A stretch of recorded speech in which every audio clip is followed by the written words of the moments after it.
Фенша на високо няма равен в метафорите. Чудят ми се на историите, даже наборите. Здравейте, любители на монети и банкноти. Това е YouTube канала Феншата истории с монети и банкноти, а епизода е 5. Сега ще ви кажа за какво ще си говорим днес. В днешното клипче мисля да продължа историята с показването на част от моята колекция. Ще си поговорим за някои интересни банкноти, за някои особености, които можем да срещнем, за това от какво да се пазим и на какво да наблегнем, а към края на клипчето съм ви подготвил и малко допълнителна информация, свързана с 50-тени стотинки. Приятно гледане! Първата банкнота, която днес ще ви покажа, е книжното ни левче от 1999 година.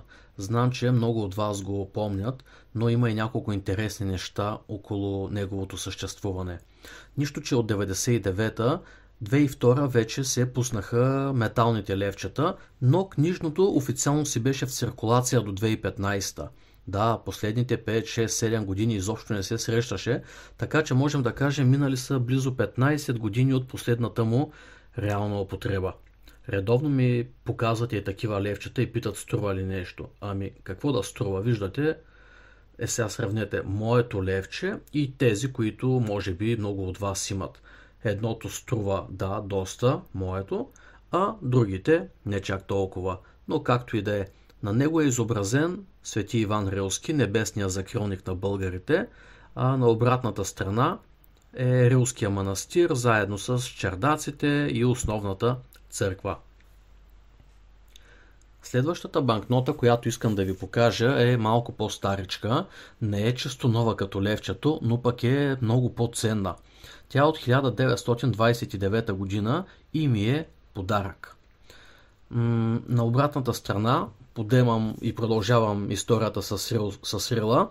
На обратната страна е изглед към Рилските езера, а отпред е цар Борис в военна униформа, герба на България. Защо е толкова ценна тази банкнота?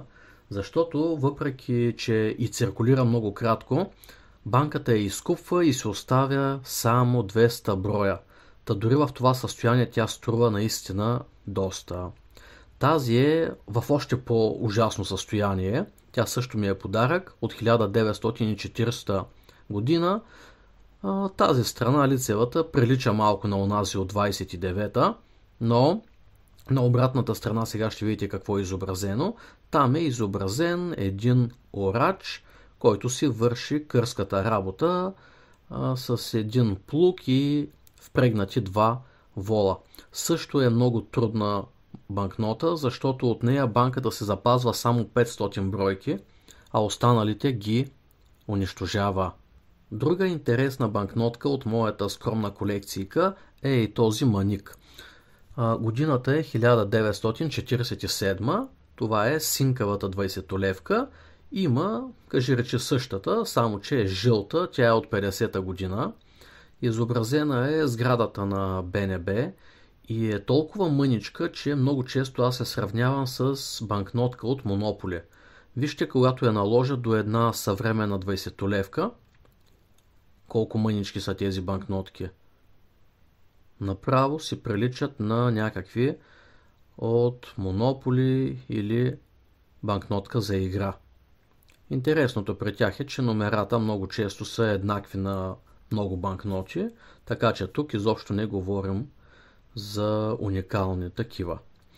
Тази е много интересна банкнота, защото е единствената българска възпоменателна банкнота, 20 лева от 2005 година. Тя е по повод 120 годишнината на първата отпечатана българска банкнота. Всъщност те са два номинала, 20 и 50 лева от 1885. Счита се, че тази 20-левка е една от най-защитените по своето време в целия свят. Много защити има.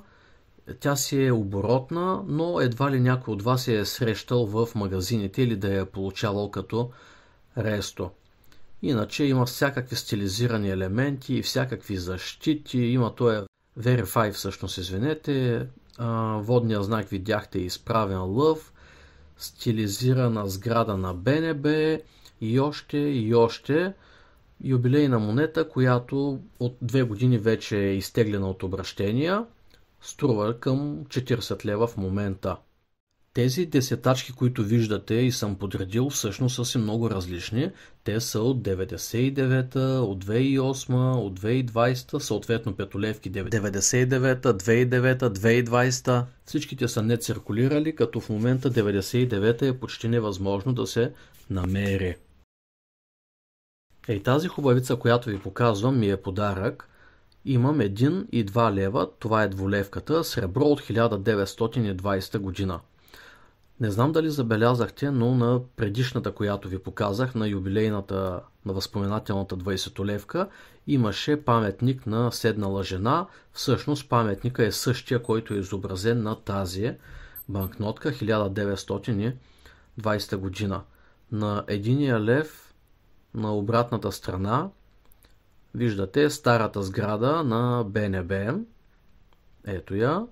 Тази масивна сграда между улиците Леге и Батенберг е била дом на Българската народна банка от 1894 до построяването на новата сграда през 30-те години. Следващата банкнотка знам, че я помните. Само, че и тя е в 2 варианта и крие доста тайни. 2 лева от 99-та и съответно от 2005-та. От 99-та са доста по-скъпички и по-редки. Да, моите са не циркулирали, но вижте какво има на лицевата. Имаме Зографския манастир, там където е завършена история славяно-българска. Имахме скицирана килията на Паисий Хилендарски, а на обратната страна е един изправен лъв. Нека пак да погледнем.